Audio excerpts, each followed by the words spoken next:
NABARD is deviating from the Mitra Committee recommendations in terms of manpower planning.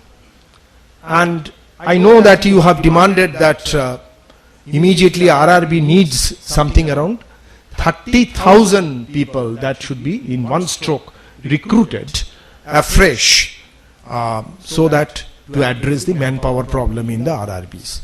I believe that IBPS, all the RRBs all over India, they have advertised recently something around 13,000 plus. So there is a huge gap of something around 17,000 manpower which should be immediately recruited. And as per NABARD annual report, I was discussing with Shomiron yesterday that Shaji KV, NABARD chairman, as a new manpower committee is formed under his chairmanship. And NABARD annual report 24-25, I was going through, they have announced that in September, within September 2025, this report will be published. So keep keep your eyes open to that. If anything detrimental happens, so naturally you will have to fight it out. And you are rightly fighting it out for demanding more recruitment and against the initial public offering, against the attempt to privatize the RRBs. It will be a disaster for the rural economy of this country. Why? I'm just quoting again from the official figures of NABARD. Annual report, latest annual report, 24-25. What is the total? All such आंकड़े आपके पास है. So I don't want to discuss much about it. Only thing is that what attracted me as a student of economics and of course as General Secretary of All India NABARD Employees Association is about the performance of the RRBs in terms of the basic parameters. Very interesting. NABARD annual report says in page number 119, it is available on NABARD website. Anybody can go and download this annual report very easily. Page number 119 says that overall priority sector advances of the Grameen Bank target was 75%. I'm talking about the macro level data all over India, okay?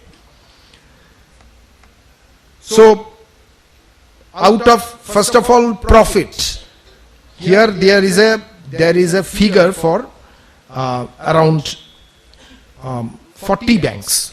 NABARD. At that time it was 40, now it is 28 after merger. All over India I am talking. Yeah? So the banks in profit, it was in 2025 it was 39. 39. RRB I am talking, okay? And total profit is around 7,000 crore, 7,148 crore. Slightly इसके घाटे पड़े हैं. Last year 2024 में 7,500 crore था. The overall priority sector lending, the target was 75 and RRBs have achieved.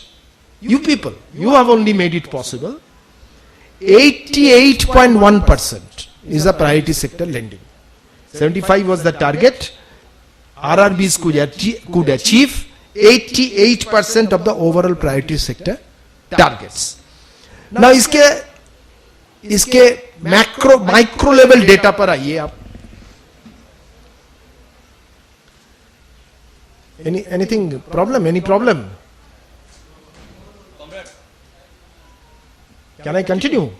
Okay. Agriculture, the target was 18% for the RRBs, and RRBs collectively could advance 32%. Target was 18, you could do 32%. A big clap for the RRBs. Small and marginal farmers, the target was 10%. RRBs could outspace that with 18%. Instead of 10, you have achieved 18%. Then non-corporate farmers, 13.8 was the target, 41.2% you could achieve. Micro enterprises target was 7.5%. RRBs collectively could do 22.7%, and weaker sections of the society The target was 15% and RRBs could do 34.7, almost 35%. So almost in all parameters, this is about the NABARD annual report 2025 says, almost on all principal parameters, RRBs have outspaced. And once again, a very big cap for all you people for a wonderful performance. Now, because of our fight of All India NABARD Employees Association, fight of All India Regional Rural Bank Employees Association, fight of Bank Employees Federation of India, United Forum of Bank Unions, one wonderful thing I was seeing that NABARD annual report says, this is a small letter में बोलते हैं. Sometimes many things, my habit is that generally I read it very meticulously. And one wonderful line is there in NABARD annual report, and that attracted me. That says that strategic repositioning, just listen, strategic repositioning of RRBs and RCBs. RCBs means Rural Cooperative Banks. RRBs and RCBs as competitive alternatives to non-banking finance companies and microfinance institutions. This is the goal ahead, under goal ahead chapter of the NABARD annual report. NABARD says that strategic repositioning of RRBs and cooperative banks all over India are required to fight out the microfinance, menace of the microfinance institutions and NBFCs. So this is a recognition of your fight against these private sector shocks called the microfinance institutions. Now, I will come to a very almost last part of my presentation, that is about the road ahead. You have mentioned challenges ahead. So what are the challenges ahead? Challenges ahead is no IPO. Of course, I have told you, no IPO. More recruitment, at least 30,000, not this 13,000, 13,000 and a half or so. So at one stroke, at least 30,000 people. And there is a demand for recruitment in NABARD also, in public sector banks. Because these are all employee-staffed organizations. All of us have become. ये अजीब सी एक अर्थनीति चल रहा है जिधर आदमी को नौकरी नहीं दिला जाता है और बोलता है कि डिमांड बढ़ोतरी कर दो. I'll just discuss with one or two interesting statistics. ये GST में जो छाड़ दिया है ना, and the government is announcing, the Honorable Prime Minister announcing on 15th of August that this is a Diwali gift for the country. So out of the 4 rates, now it is reduced to 2 rates GST, as you all know. 8% I believe, 8, 12, 18 and 28 was the rate. Now it is 8 and 18 I believe, 8 and 18 if I am not wrong. How much is the revenue outgo of the government? And Dr. Prabhat Patnaik, the famous economist, he has carried out a calculation. And today it is published in Ganashakti, Bengali, and elsewhere in Network Ideas and everywhere you will find it. The revenue outgo of the government, अच्छा GST का collection क्या है? Around 22 lakh crore. This is about the 25 figure. 25 lakh crore is the total GST collection of this country. How much is government giving? ये Diwali gift क्या है? Barely 1.45% of the total GST collected in this country. अच्छा, इसके ऊपर 22 लाख के ऊपर 1.45 आप calculate कर लीजिए, 32,000 करोड़ आएगा. शोर मचाए हो रहा है, ये दिवाली गिफ्ट दे दिया है. It is, अच्छा, in terms of GDP, how much it is? Even I was astonished. Here also I was again reading. While coming in the car I was reading and again I was reading. 0.937%. 0.0937%. of the GDP. इसको शोर मचाई किया जा रहा है सारे देश में कि हमें इतना छाड़ दे दिया है कि ये आपको दिवाली गिफ्ट बन जाएगी. आंकड़े तो दूसरा बताते हैं. You are very discerning people. Now, ठीक है, 32,000 crores of rupees are going from the mostly GST. Who contributes in India? Mostly the common people, not the industrialists. So अच्छा अगर अच्छा है कि मान लीजिए कि एक मिनट में कि 32,000 crore per year, if it comes to your pocket, this will be go to the market for spending. इसके बढ़ोतरी होगा थोड़ा मार्केट को. Provided there is a rider, it is not matched by further cut in expenditure behind social sector. सरकार की generally न्यूलिबरल के time में क्या रुख है generally? How do they do? Generally जब वो कोई इधर कोई छाड़ देता है तो उधर एजुकेशन, हेल्थ, बाकी social sector, old age pension में कटौती कर देते हैं. अगर ये 32,000 के ऊपर अगर उधर से वो छापा मारेगा तो net figure is, if it is 32,000 then net figure is 0. Most of the time 32,000 देकर 64,000 ले लेते हैं इधर से, तो net figure will be negative. So this is the essence of your Diwali gift as per the data given by the government of India only. 1.5% of the total GST, the exact figure is 1.45% of the total GST collected and 0.0937% of your GDP. So सरकार को खर्च करना चाहिए. Public investment should go up, and if the public investment has to go up, then there should be more taxation on the rich, wealth tax, then आपकी जो inheritance tax, and the economists like Prabhat Patnaik has carried out, just by spending barely 2 to 3% of your GDP, you can provide free education to, quality public education to everybody, quality public health, not this private health. Even Mohan Bhagwat ji उस दिन बोल रहे हैं, I saw in Indian Express, that सारे public education, RSS का chief है, मालूम है, यस, इंडिया में सारे पब्लिक एजुकेशन और पब्लिक हेल्थ एक खत्म हो चुका है. I was reading day before yesterday Indian Express, one interesting scoop news has come out. I will deal with that in a minute and then come to the last point of my lecture. RSS has carried out a Chintan Baitok in Delhi, that is a secret meeting. Who was the principal presenter in that? All these BMS union, then Swadeshi Jagran Manch, sab log the udhar. The principal presenter with 70 slides, 70 slides was presented. One gentleman called Mr. Murli Manohar Joshi, who is 91 years old now, fully outcast by the present BJP regime. I'm sorry to say the name of BJP. What did he say? Go to Indian Express. ये कोई दूसरा कोई journal में नहीं निकला है. Indian Express Delhi edition, I believe they have carried in the first page, and they have carried out in a big way in other editions also.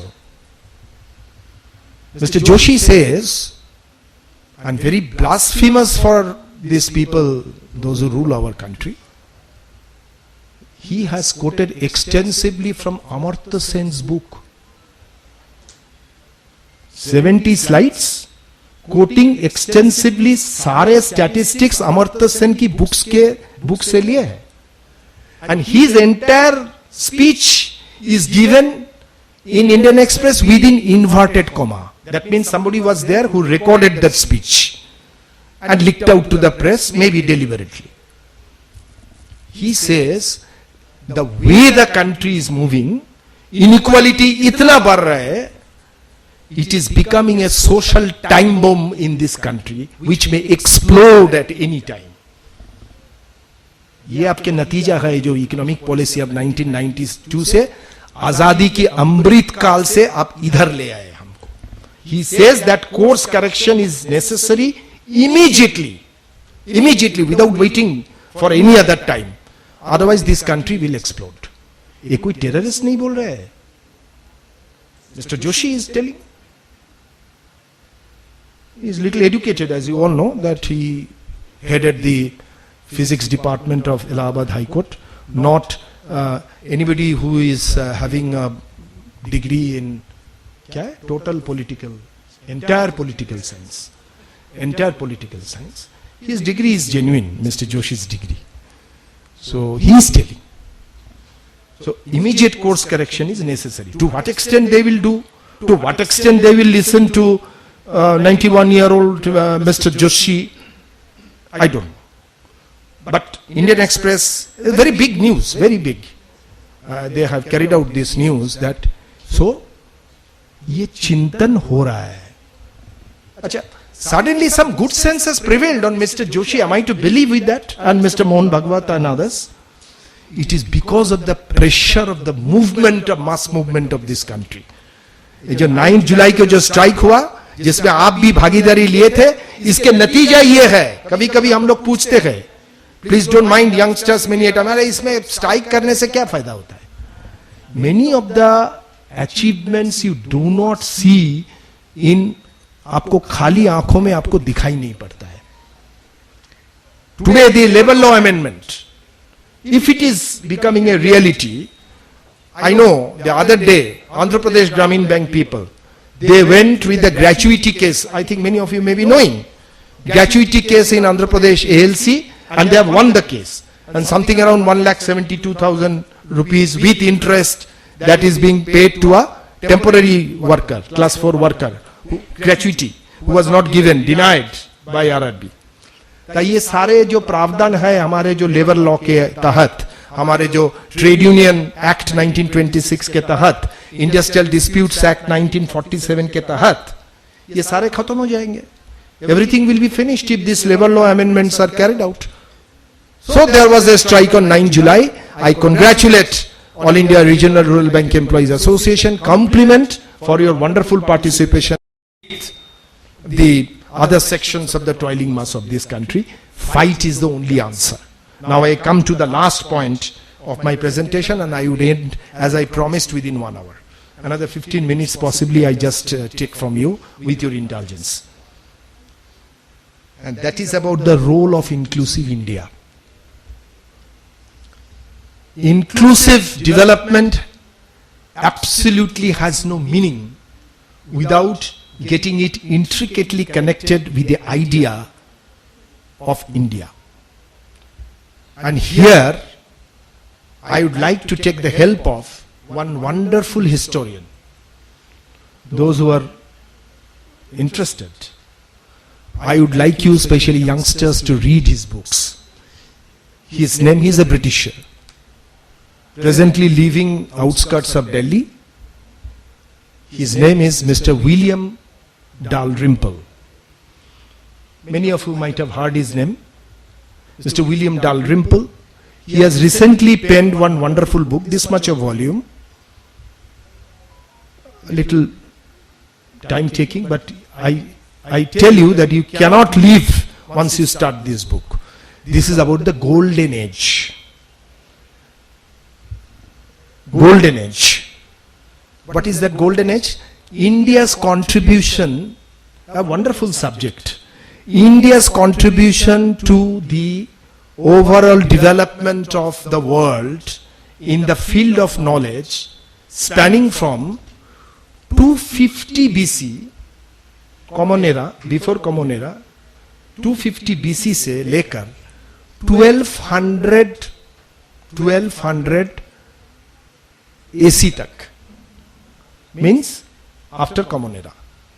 So 250 BC to 1200 AC.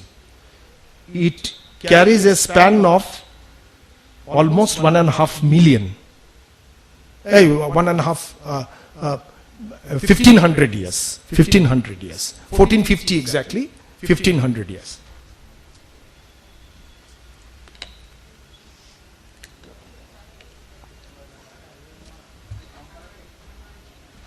This is a scientific story.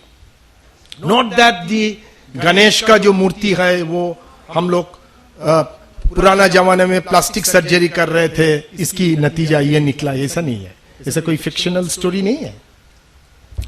India had made a wonderful contribution to the world in terms of knowledge within a span of more than 1500 years. The concept of zero, I will not go into details, but you will find, I believe the youngsters may find it little interesting. The concept of zero, all these numerals, 1 to 9, 1, 2, 3, 4, 5, 6, 7, 8, 9 plus 0. It went from India only. But where did he go? Where did he go? This is very important. It passes via Baghdad, the then Baghdad, which was in Middle East. From Baghdad to Spain, today Spain, and then to Greece, and then to the rest of the world. The journey is like that. Who carried it? Indian Sanskrit tradition, written in mostly in Sanskrit. Who carried it? These are all Muslim scholars. जिसको हम तहत आज hate कर रहे हैं ना, inclusive India. If you are to glorify our past, yes, we have reasons to get glorified about our past. But इसको scientific तौर पर विचार करना चाहिए. Who carried it from India? Basically Muslim scholars. Mostly the Buddhist scholars who are converted to Islam in Afghanistan, basically today's Afghanistan. Bactria, at that point of time we used to call it Bactria. Bactria doesn't mean only Afghanistan, it means Kyrgyzstan, Kazakhstan, today's Kazakhstan also. It's a large area. One name is very important. Out of this, जिसके नाम में algebra है, the very concept of algebra, इसकी नाम है, you just Google it and then you will find Khwarizm, Khwarizmi, जिसके ऊपर English spelling is just like that, KHWARIZMI. इसके 2020 में स्पेन की जो कैपिटल है उसको एक स्टैचू बनाया. He is the father of modern algebra. He is the father of modern trigonometry. He is the father of modern geography. He is the father of the modern algorithm, जिसके ऊपर computer चल रहा है. ये हम लोग जो सारे कैलकुलेट कर रहे हैं ना, 1 से 9 को लेकर, सबसे बड़ा ये कि डेसिमल पॉइंट्स.